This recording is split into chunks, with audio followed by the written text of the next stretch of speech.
as they're taking the picture, Isaiah like looks at his dad like, and he says, "Listen, Dad." He like whispers in his ear, "I just want to thank you for everything." And then he reaches behind his dad and grabs his ass. Just grabs it and just starts squishing, groping the cheeks. And the dad's like, "Oh." And I'm like, oh my God.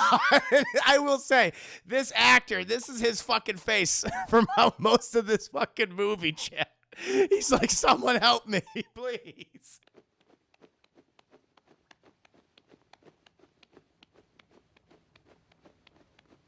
We have to go ahead and get into the nitty-gritty details of Ari Aster's short film, my scene by scene breakdown, chat, for The Strange Thing About the Johnsons. Chat, before we go ahead and talk about specifics with this movie, I need to ask you a very important question. That question being, how many of you have seen The Strange Thing About the Johnsons, chat, that 2011 American horror short film written and directed by Ari Aster? I'm very curious about this.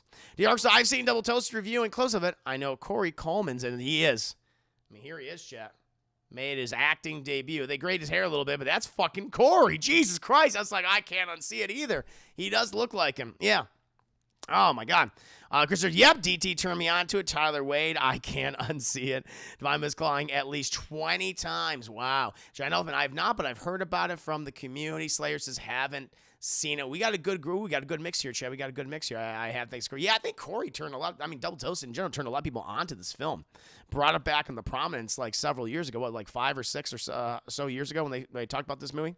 Thanks to Corey, so maybe I have never seen it. So Aster's had you and Corey in this movie when Martin's guy. I know, it's fucking nuts. That's true. That is weird, chat. Like this actor is Corey's doppelganger, chat. He's slightly older doppelganger, Billy Mayo, as the character of Sidney, the dad in the film. And if you saw Midsummer, Chad, you'll notice that my doppelganger was in that movie too, Jack Rayner. He looks like he could be my fucking brother. It's nuts how similar we look like to each other, chat. And he had him fucking stuffed in a bear costume, had him burned alive. It's like, it was horrible. Good to see you, Goblin. Good to see you, Girthy Goblin. Peter. Good to see you, Girthy Green Goblin. Always a pleasure to have you. Your new addition. I heard about this in high school. A friend of mine showed me this while in gym class. Wow, what a place to show this movie. Honestly, I thought you were reviewing Stranger Things tonight. Oh, that would been funny. Yeah, his name is Billy Mayo. Mayo, Billy Mayo, chat. Yeah, but he got laid before he had. Yes, he did. I suppose. He didn't know what was happening, though, half the time. Bathtub scene is seared in my brain. It's so funny and disturbing way. Reminds me of the sex scene in Midsummer. That's the thing about this movie, chat. So, those, a little background. While Ari Aster was studying at the American Film Institute, he was part of their graduate program in California. He made this movie, and it was released at, I think, a festival in Utah to acclaim and much controversy. And then it was later, I think, leaked online sometime in 2011. And it's been online ever since that time. And it went viral because of, I think, the subject matter, which I'll get into a bit, and just how fucking funny it is. That's the thing about this movie. Like, now, a lot of people love this film, and they think it's hilarious, but I don't know if it's Ari Aster's intention to have this be viewed as a comedy. I mean, it's in the eye of the beholder, if you will, and, however anyone, whether someone likes it and whether they view it as, a drama or as a comedy, I mean, that's up to them, but they like it, they like it. I'm sure that's the way he thinks. But I am curious as to whether he intended this to have certain scenes be, like, really fucking funny or to be terrifying. Because, I mean, yeah, if you kind of sit back for a moment, you watch this movie, it's like, oh, yeah, the situation is disgusting and morbid and very scary and incredibly uncomfortable. But the way in which he chooses to convey these disgusting, scary scenes, they come off, obviously bizarre, but just very funny. And I'm like, I don't know. Like, I didn't know how, when I watched it, I didn't know how to feel about it. I was like, I was laughing, but I don't know if that was his intention. But It's an interesting film. It's an interesting film that has generated many opinions, and it will never stop generating many opinions about it, chat. But it is entertaining. Nevertheless, chat, it is very entertaining, and it's the thing that really blew him up, and I'm sure that was one of the big reasons why he was able to do a film like Hereditary and later Midsummer, chat. I think he owes a lot of his success, certainly in recent years, in the 20-teens, to this short film. So hey, good for him. Good for him. Edgy Berserker, thank you so much for the 10 biddies? For the 10 biddies. Time for some unintentionally funny moments. Time for Din Din. Oh, indeed, chat. Now let's get to it. We start off with a young black teen male jerking off furiously in bed. He's trying to be kind of slick about it, because he's looking at a photograph like it's like a Polaroid too, which I'm like, what fucking decade is this film set in? He has like a giant Polaroid photo, which is out of our eye line, chat. It's right off camera, but we can tell he's holding a picture, and it's curved, so you can't really see the figure within the picture, right? And he's under his bed, or he's under the covers of his bed, and you could tell he's just, the movie literally starts with, you just jerk off sounds the whole time, Chad. He's moist down there, too. He's got plenty of lotion as he is just jerking his yerkin the entire time. And the dad knocks on the door. Actually, the dad doesn't really knock. He's like, hey, buddy, get your shoes on, ready to go. And he's like, don't come in here. And he's like, oh. And he sees him just jerking. And he shuts the door. He's like, I'm sorry, I knocked. And then it's like a couple of pregnant pauses. She had a couple of beats. And the dad knocks on the door again, and the dad is Sydney, and the son is Isaiah. And the dad's like, "Hey, buddy, hey Isaiah, you mind if I come in? It's okay, son. You know what? I know it's kind of embarrassing, but if I could just come in and talk with you about what just happened, I think it would be good." And the son's like, "Oh, okay." And the dad comes in. And he's like, hey, buddy, listen, I didn't mean to do that. That was wrong with me. I should have knocked. I should have asked if you were ready, and I just walked in. But I just want to tell you. And he goes and he sits down by the bed. He sits right on the bed chair right next to his son. Son's still laying down, by the way, just like, oh, he's like, just like this, watching dad. And he's like, I just want to let you know that what you were doing was completely natural. Many people do it, boys and girls, men and women, and especially during this age when your body is blooming and when you're becoming a man, you're going to have these urges. And you know what, son? You do it, man. You do it. It's completely fine. It's like, this is good. He's telling his son, like, don't be embarrassed by this. Don't be shamed by this. We all have these urges. We all have these feelings. And you go ahead and do them. And he kind of brushes his face like, okay, kiddo, okay, it's totally fine. All right, you ever need anything, you come to me. Dad is here to help you no matter what. It's not so strange. It's not strange at all to come to your dad. And it's like certain words are being emphasized in little Isaiah's brain, and he's ignoring the rest of what dad is saying. But don't worry, chat, we'll get to that in a bit. And the dad gets up. He's like, well, listen, I'm gonna leave you to it. And so you just let me know when you're ready to go. And we'll go ahead and play, t-ball outside. And the dad turns, and then the kid sits up and he's like, Dad?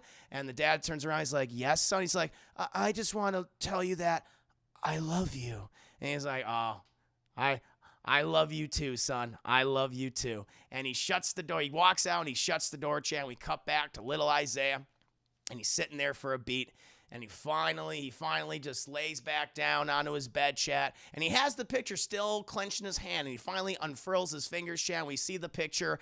And it's his dad.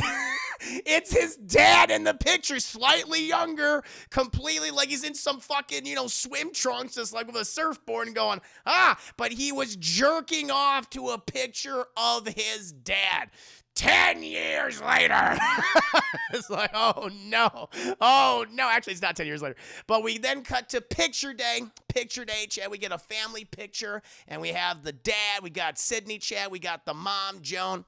And we got little Isaiah sitting in the chair, and as they're taking this picture, fucking Isaiah cannot keep his eyes off his father. He's constantly just looking at his dad like this the whole time, just looking so fucking handsome. And like the photographer's like, oh, I think little Isaiah he keeps wandering off. The mom's like, Isaiah, look at the camera, smile. He goes, don't touch me, Mom. I'm fine. And it's like, okay, I'm sure that's okay. And then chat cut. And he keeps looking at his dad, chat. But then we cut transition.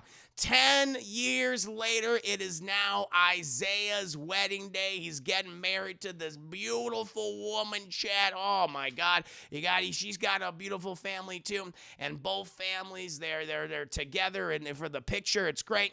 And we see everyone's just smiles. Fucking Isaiah, he's smiling. Mom's smiling. The only one who's not smiling is Dad. Sydney's just like, he just grim-faced chat the whole time, just like, oh, Jesus, let's get this picture over with. And the photographer's like, okay, let's get both families together here. And then the Isaiah's father-in-law says, oh, it's not both families, not two families, it's just one family now. And he's like, you know what? You are right, sir. Come on, let's start taking these pictures. Everyone smile. Hey, Mr. Johnson, be sure to smile. He goes, oh, sorry, I didn't know I wasn't smiling. And then as they're taking the picture, Isaiah like looks at his dad like, and he says, listen, Dad. He like whispers in his ear, I just want to thank you for everything. And then he reaches behind his dad and grabs his ass. Just grabs it and just starts squishing, groping the cheeks. And the dad's like, oh. And I'm like, oh my God. I will say, this actor, this is his fucking face from most of this fucking movie, chat. He's like, someone help me, please. Oh, after that, we then cut, and it's like, oh, it's after the wedding, everyone's eating some good food, everyone's talking, everyone's drinking, everyone's having a goddamn good time, having their cocktails and shit. Mom's welcoming all the guests, making sure everyone's situated, having a good time, but she's also looking for her husband, she's looking for her son, and because she hasn't seen him since they took the picture.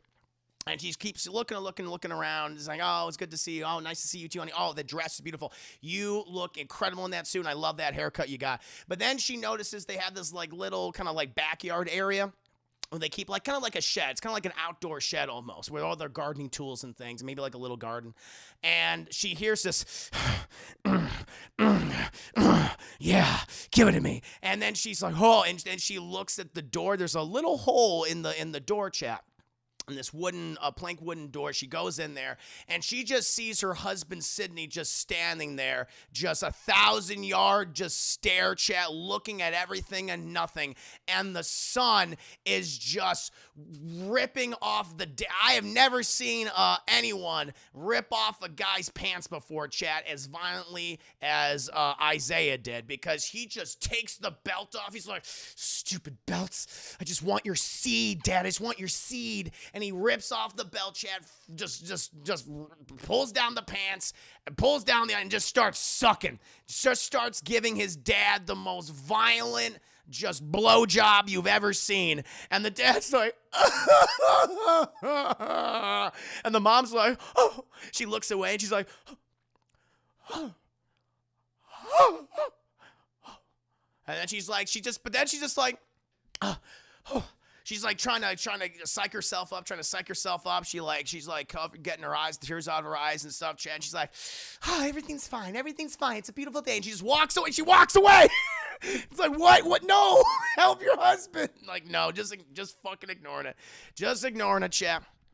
And then apparently the family is living with each other for quite some time, because we're in the kitchen, and like mom's making dinner, and Isaiah and his wife are sitting there, and Isaiah's that's the thing, the wife's saying, oh well, dinner's almost ready. Why don't you go tell your father that dinner will be done once he comes down? He's like, okay, Mom, and he goes up the stairs while his wife is like, oh, do you need help setting the table? And she's like, no, I can do it. So the mom's being a little kind of cold and aggressive towards the wife as well, and the wife's like, okay, whatever.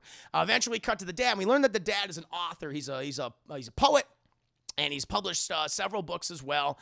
And I imagine that's how he's been able to amass his wealth, through his literary works. And we see that he is working on a memoir, chat, about his experiences with his son. And reading some of the text, you might miss, it's kind of a blink and you miss moment. But in the text, it talks about how it's weird. Like, I don't know, you can interpret in different ways, but it's almost implied that the dad was the one who initially started this relationship, but then the son became like really obsessed with and overzealous. And so you don't know if the dad was the one that initiated this whole love affair with his own son, but now is like, no, this is just too much for me. But now the son's really fucking into it. Like, it's weird. You can interpret it in different ways, I feel like. But maybe he didn't. You can also interpret like the dad didn't make the concerted effort to stop it years ago when he could have, because he just was just so shocked and he was so abused for so many years. Like, you don't know, but he hears his son coming up the stairs and he starts to panic. Like, this guy is fucking terrified of his own son, and he tries to close the file, like the Word document, but it won't close. It says it's an error. Like, we've all had those problems, chat, or like when we're looking at dirty pictures or dirty videos and our parents are coming by, we go, oh, close. It's not closing fast enough because we've downloaded so many fucking viruses on our computer, chat, from all the amount of porn we watched, and we can't do it, and we're like, oh, and he tries, and eventually the son just gets up there. He doesn't even notice the dad's working. He's like, oh, Dad, time for din-dins. And the dad's like, oh, yeah, I'll be right there. He goes, okay, Dad. Okay. I can't wait for you to come. And he goes back downstairs, and Dad's like, whoo! Scary fucking moment, Chad. But now it's time for din-dins. So everyone goes downstairs for the din-dins, and the dad, again, is just super uncomfortable sitting at the table. The son's talking to Dad, and he's like, Dad recently went to Belgium, and I brought you those Belgian beers. Why aren't you drinking them? They're a gift for you. And he goes, oh, I'm fine. I'm just drinking a little wine tonight. He goes, okay, I hope you have one. And the mom's like, she's doing the meal and everything, and she's like, oh, I would love to have one of those beers. And the son's like, well, you'd have to ask Dad if you can have one. They're for him. And she's like, oh, okay. And there's like a really awkward pause, and the dad's like, oh, would you like one of the beers, honey? And she's like, no, not later, not right now. But you could just tell that the son is getting jealous of the wife of his own mother, because at one point, Sydney, he reaches for his wife's hand, the wife takes, and they're rubbing each other's hands, and the son's like, don't you dare touch him, and he starts groping his father's thigh from underneath the table, and starts rubbing his foot against his father's foot underneath the table. He takes his fucking shoe off, and just starts, just rubbing that calf, chat, up and down, and everything. It's like, Lord. And then we see it's later, and we see the name of the manuscript. Sydney's printed out the manuscript, and it's called The Cocoon Man. The Cocoon Man. And what he wants to do is he wants to give because he doesn't know how to tell his wife about all these things, all these years of this relationship that he's had with his son, or what the son's been doing to him, abusing him for so long. And he's written out this very thick fucking manuscript about the entire history of his son abusing him. And he prints it out, and he goes to the bedroom. The wife's taking a bath or a shower or something, and he leaves it on the bed, and he pushes under the pillow for her, and there's a post-it note that says, I think her name's Joan again, and he's like, Joan, I'm so sorry, please forgive me. And he just has it there. He walks out, and then the son comes out of his room. He's like, oh, Dad, I forgot the bathroom here. The toilet's not working. I'm just going to go use that bathroom. He's like, no. Your mom's in the bathroom. He's like, it's okay. I don't mind waiting. And then so the son waits in the goddamn room, and he's nervous because he's like, he might find the manuscript on the bed, chat. Later that night, Sydney, he is sitting in his office just staring at this fucking owl that's just staring right back and just going, who? And the dad's got that 1,000-yard stare. Eventually, we see the sun, just like I said, that's perfect. We see the sun's shadow from the hallway, and he's like, Dad, I want to talk to you. And he's like, oh, sure, son, what do you need? He's like, quite the read, Father. And he has the manuscript. And he walks up to him, he sits down, and Dad tries to get, he's like, no, Dad, sit down. His dad's like, okay. And he's like, I would have thought, being a poet, that we have more flowery, lovely language instead of this stinking rot. He's like, I'm sorry. He's like, Dad, stuff like this, it makes what we have impossible. It makes it so hard for me to love you. And if I ever see something like this again, the punishment will be far worse than a slap on the wrist. Do you understand me? And he's like, he's like, good. I'm going to burn this. And if I see any of these manuscripts, if I find any of these files on your computer, you'll be in for it, mister. And he just walks away. He just walks away. And the dad seemingly deletes the manuscript, chap. And then at some time later, Isaiah and his wife, they've moved out of the home. They have their own house now, but they're having it's a New Year's Eve party, New Year's party at their parents' house, and like everyone's doing the whole, everyone's smooching at midnight and stuff. And then we see Isaiah. He grabs his wife by the ass and he starts smooching his wife. But then he opens his eyes, and even though he is vigorously kissing and groping his wife and groping, just squeezing her butt cheeks and stuff, his eyes are just looking at his father the entire time, just like, so he's just picturing doing this to his dad, chat, the entire time. The dad's just sitting in the fucking corner of the room, just drinking this beer, just looking at his son like, being so sad. Later that evening, Isaiah's wife is saying goodbye to the guests and things, and it's like, oh, it's okay, you guys have a good time, no problem, going home early, it's that time of the year, it's getting cold out there, make sure to wear a jacket and all that shit. And Isaiah's like right off camera, like he's actually just like, he's only occupying like an eighth of the frame or something, but he's listening to what his wife is saying, and all of a sudden he just he like smashes this vase that is on the table. And the wife's like, what's wrong? He goes, this place is an absolute mess. I'm going to help my parents clean up. Why don't you go home and I'll join you in an hour? And she's like, oh, are you sure? I can stay and help. He's like, no, I want you to go home. I'll help my parents. It's fine. She's like, oh, okay. I guess that's okay. And then she leaves. And then the fucking son just creeps up the goddamn stairs like a fucking ghoul. Meanwhile, we cut to the father, and he is in the bathtub, chasing the bathroom in the bathtub. He's gonna have a nice bubble bath, nice little bubble bath, nice little soak. He's listening to a self-help tape on cassette of all things, and he's just kind of relaxing, doing his thing. And the son comes to the bathroom, and he tries to get in the bathroom, and he's like, Dad, you know how I feel about locked doors. Why is the door locked right now? And the dad doesn't hear him because he has the cassette on. He listens to the tape, and the son keeps jiggling the knob, and eventually goes, BAH! He just starts punching in on the door, and the dad goes, what was that? The dad, he's startled. He takes the headphones off, and he looks at the door, and the door goes, BAH! And it kind of caves in a little bit. He goes, oh, and everything. And eventually, chat, the door goes, BAH! And we see the son just Kool-Aid man his way through the door. And the dad's like, ah!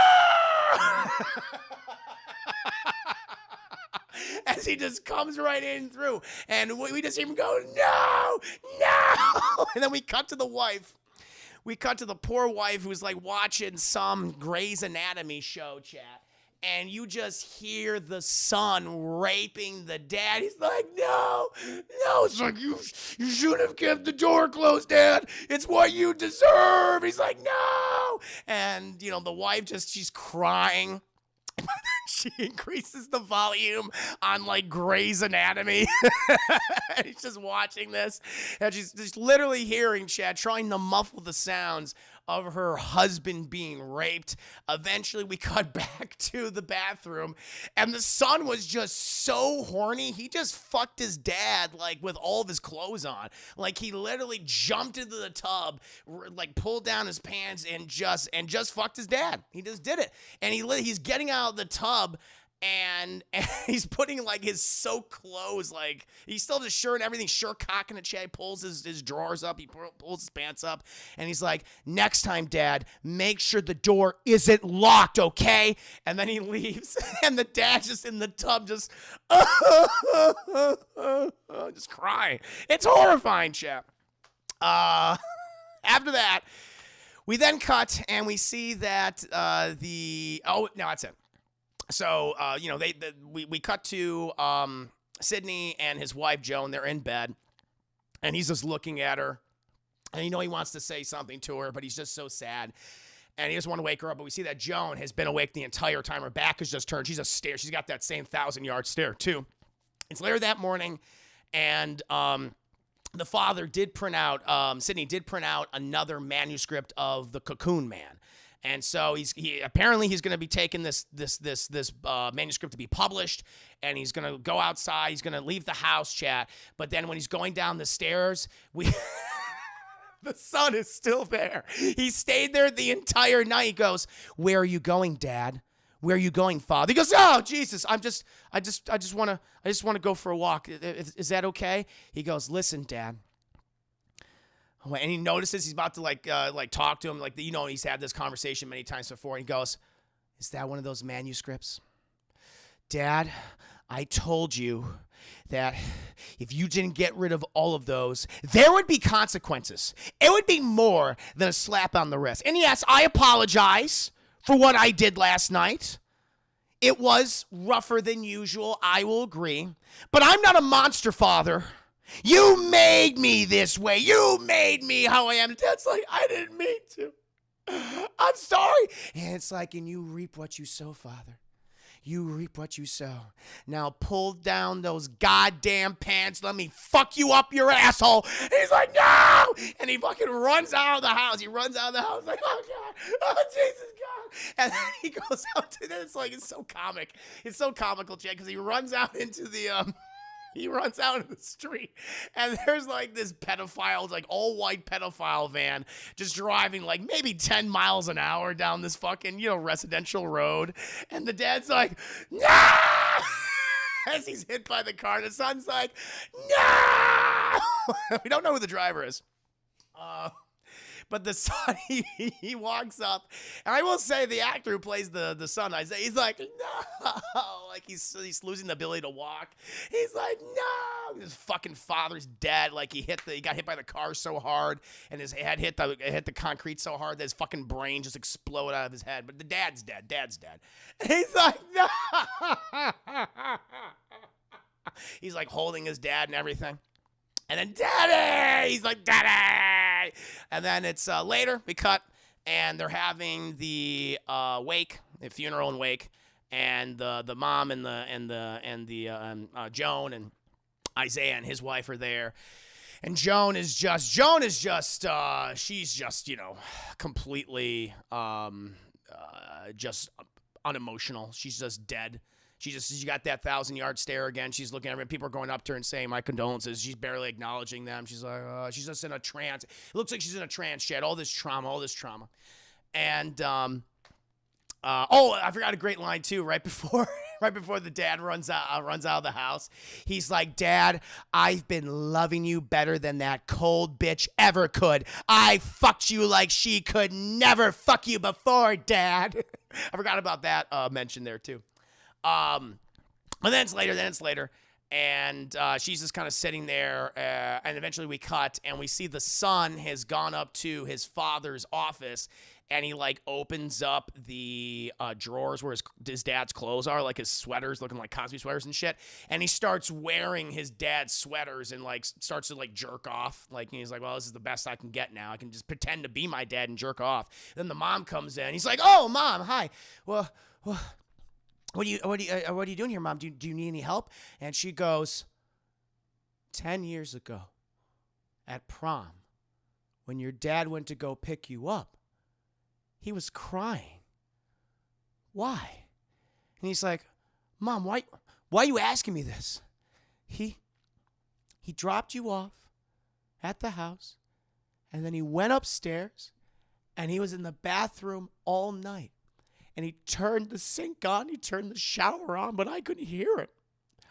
I could hear him wailing, sobbing all night. What happened? What happened? He's like, I don't know, Mom. I don't know. It was 10 years ago. It was your prom. He's like, yes, it was my prom. Okay, whatever. All right, but it was still 10 years ago, all right? Is that where it started? Is that when you started doing those things if it wasn't before? I ignored it for all those years. It was before that, wasn't it? And he goes, Mom, you better get out of here. You don't want to face the consequences. And he's like, you're a monster. I birthed a monster. You break my heart. And he's like, don't you say that to me, you fucking whore. And he fucking slaps her. And she slaps him, and they start slapping the shit out of each other, Chad. It's fucking crazy. It's crazy. And at one point, the son, he's like, I'm gonna fucking kill you. He's like, he's choking the mom on the floor, and then she grabs like an opener. That's what she does. She grabs like an envelope opener, Chad, and she's like, bah! And she stabs him. He's like, and then he grabs the mom and he bashes her in the face, and he starts they have a fireplace, Chad. They got a fireplace, a roaring fire going. He's like, you're gonna burn, you fucking bitch. And she's like, oh, he's gonna burn her alive. She's trying to burn her face or turn into like Two-Face or Harvey Dent or some shit. And eventually she's like reaching, she's trying to hold back as the flames are licking her face, shit. She's like, and then she grabs one of the fire pokers, Chad, and goes, and she stabs him right in the eyeball, and she just gouges his eye out. He's like, and then she's like, you're a fucking monster, and she just starts stabbing the shit out of him, just in the face, in his torso, in his dick, Chad, just stabbing him. She stabs him like 20 fucking times, and she drops the fire poker, and she's like,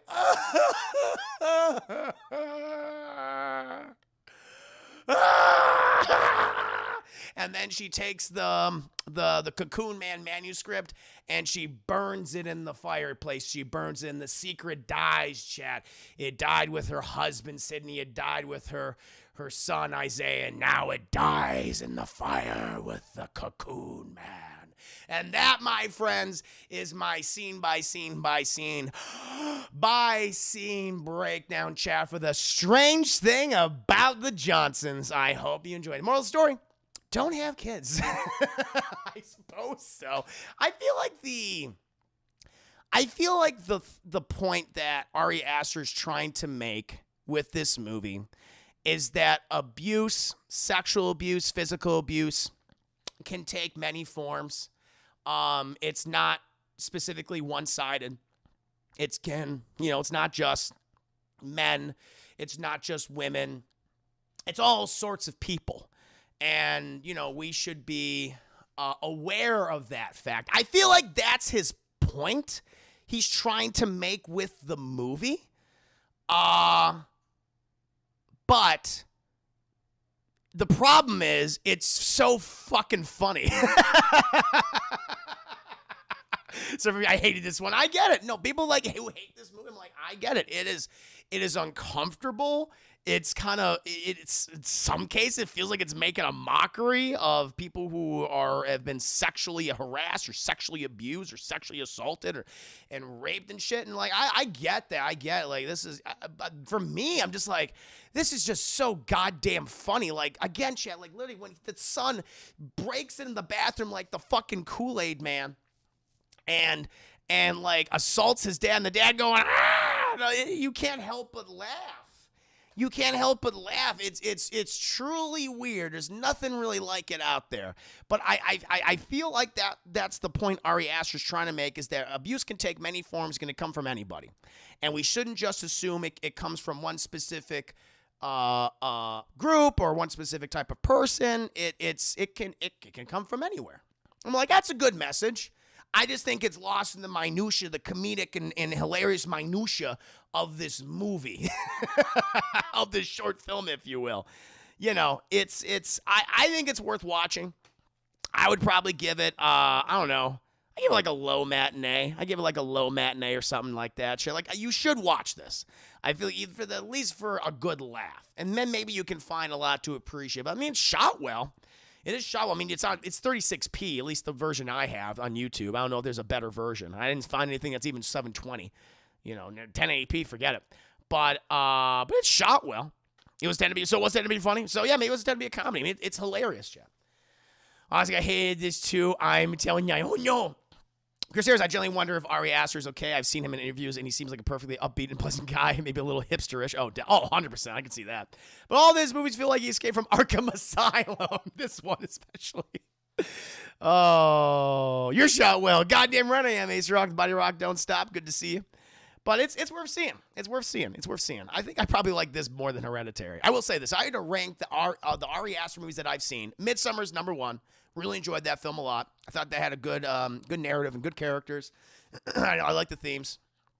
After this, I'd probably rank The Strange Thing About the Johnsons, and the last one would be Hereditary. I really disliked Hereditary. Aside from some creepy moments, I'm just not a big fan of that movie. But yeah, it's like I said, it's a short. I mean, I could give you the link to the movie if you guys want to watch it sometime. Might make for a good watch party. Might make for a really good watch party one day. Maybe we might do that this Friday, chap. Maybe we could do it this Friday. Maybe I'll do Slugs, and we can do Heredijuice. Ooh, that'd be good. We could do Strange Thing About the Johnsons. I think that could be fun. But if you guys want to watch it, it's up there.